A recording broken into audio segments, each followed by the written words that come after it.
Alright guys, it's me, the Blade Gamer, of course. Welcome back to Let's Play The Legend of Zelda Ocarina of Time. I got those two reversed. In the last episode we started the Forest Temple. I got a little bit mixed up.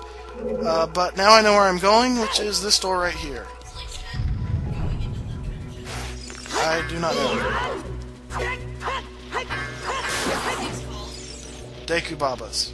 It looked like a cookie monster if he was a plant. Cookie monster if he was a plant. Interesting. Alright, so there's a Skullwaltula if you want to kill it. Right here is a hookshot target. These are specifically made for hook shots, hook shotting. And this drains the water in the well. But we are not in the same courtyard as we were earlier. We are in an entirely new courtyard. This is the second courtyard I was talking about. So we're going to want to jump down.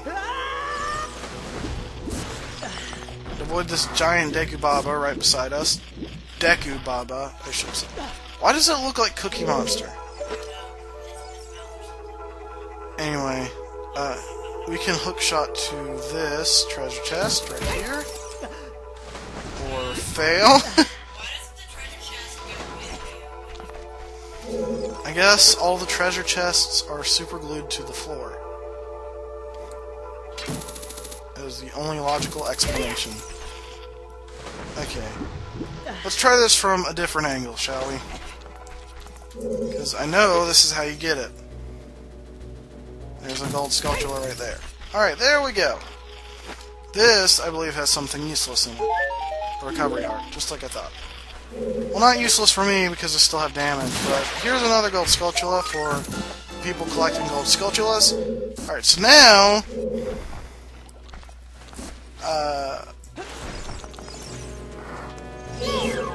we can do things. I do not believe we want to go there. Go in there. What? I'm a giant cookie. Okay, this is... I do not believe we want to go there. I believe we do want to go down this well. And I'm going to ignore the ladder because I like taking damage. No, not really.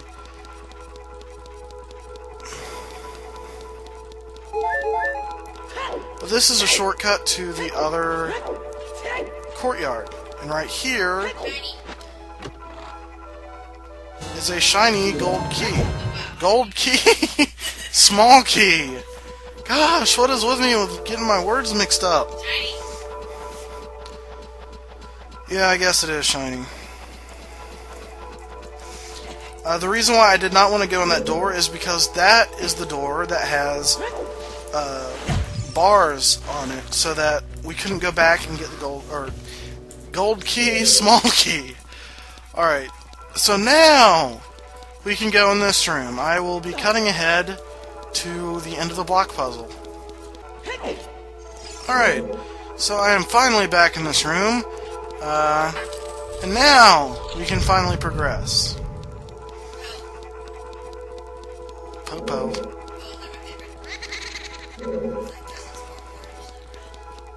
Maybe. But just remember that the Poes are in the painting right here.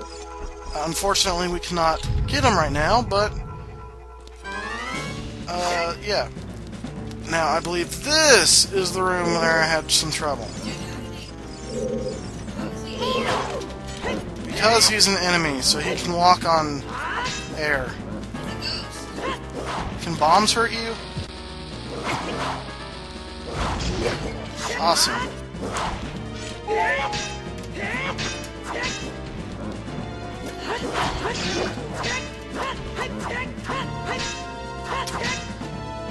Poke him!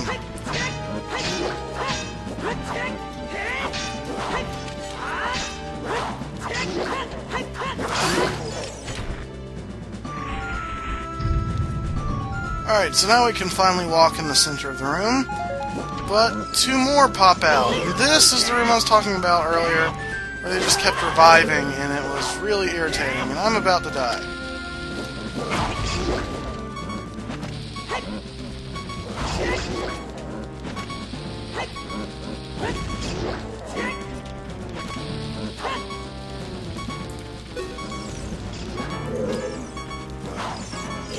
Don't die, Link.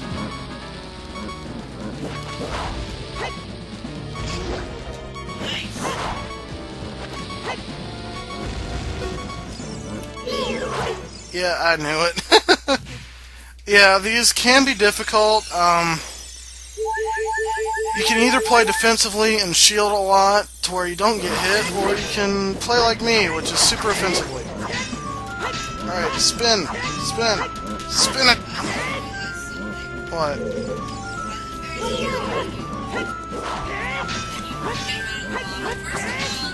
Capture them, and in all the other games where they're crowding, I would just fly off and be like, I'm free! Yeah, I understand. Why would a fairy heal you after you enslave it into a bottle? Exactly. Some people don't even use it. But then again, they're just kind of energy balls in this game. And we get the fairy bow. And use the C buttons to take it out, and hold on to C and aim, and then release the C button, and it will shoot an arrow. The bow is my favorite weapon in any Zelda game. In this game, unfortunately, unlike Wind Waker, it is not the most useful item. It is second to the hook shot, but it is very useful. But now, we can get a Poe. How, you may ask? Well, you may notice that they're in the painting. Shoot the painting they're in, and it will destroy that painting. So the Poe is in this one right now. And that leaves one more painting.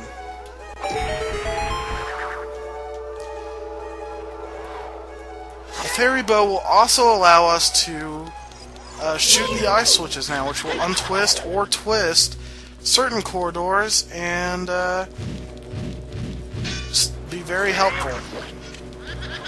So when they start spinning around, just use your shield. It will knock them back into their physical form.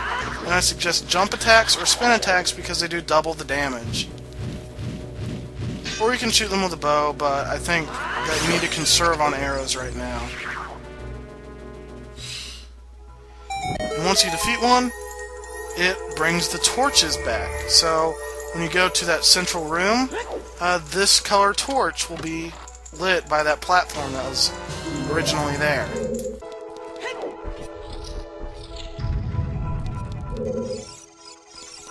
Alright, so I'm in the room opposite to the one we were just in to get this Poe, which is the green one, or blue one.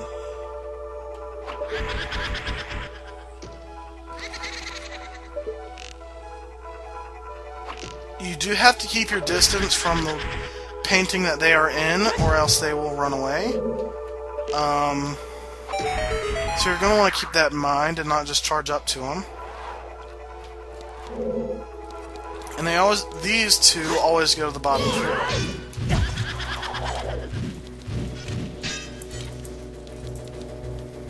Come on.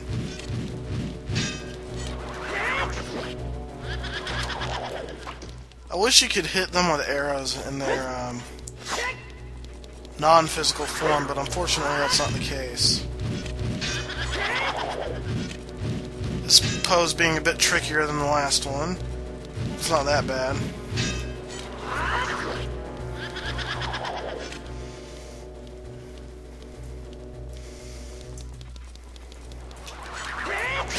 Alright, and that's that. It only takes 3 jump attacks. And is this another small key? Or nope, this is the compass, which is very useful. I should have come back to get this one first, but I neglected to do that. But now we have the compass and we can tell where we are. So I'm going to grab these arrows real quick. And I believe all of these contain arrows, or rupees or something, I don't know. Anyway, now I'm going to cut back ahead to that other room we were just in. Alright, so I just exited that room, and now we are back in this room. So I guess it's kind of a mirrored hallway type thing. I don't know, really. The arrows are a good way to... The bow is a good way to dispose of bubbles as well, if you're not worried about conserving ammo. Alright, so what we're going to want to do is shoot this ice switch.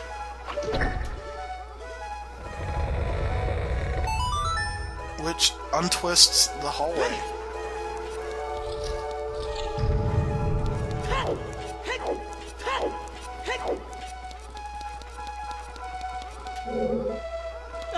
Now, we can get the boss key, which is important for when we fight the boss, which I went to the wrong side.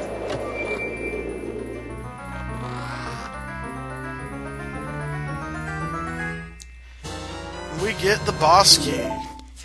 I'm going to want to roll because the floor master is right there. And they're just really giving us tons of rupees. Now where does this take me?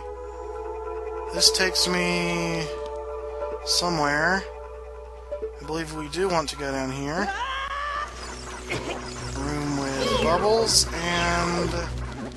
Okay, maybe we didn't want to go this way.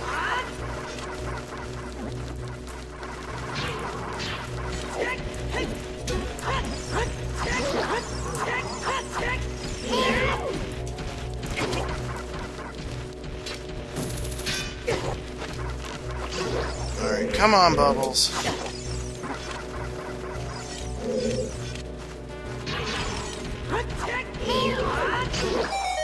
we go. I can't remember if we want to go in here or not. I don't think we do, or maybe we do. Oh yes, we do, because this gives us access to the Skulltula that we missed earlier. Well, we didn't miss it, but we just couldn't get it until now. So this is the second to last Skulltula in this dungeon, if I'm not mistaken. So yeah, we're getting pretty far into this dungeon. So now I am going to cut back. Well, actually I have to re-walk to it. But anyway, I'm going to cut back to that block puzzle room. And I will see you all in a moment. Alright, so over here in the block puzzle room, right before you climb up onto the red puzzle, or the red block, I should say, is an ice switch. Now this isn't important, but it does give you a treasure that you may have been missing, which contains arrows. So it's pretty pointless, but I guess in a pinch it could be useful. But unfortunately, I think with that, we've run out of time for this video, guys. In the next episode, hopefully we will finish up the Forest Temple and continue on with the story. This is the Blade Gamer. See you next time.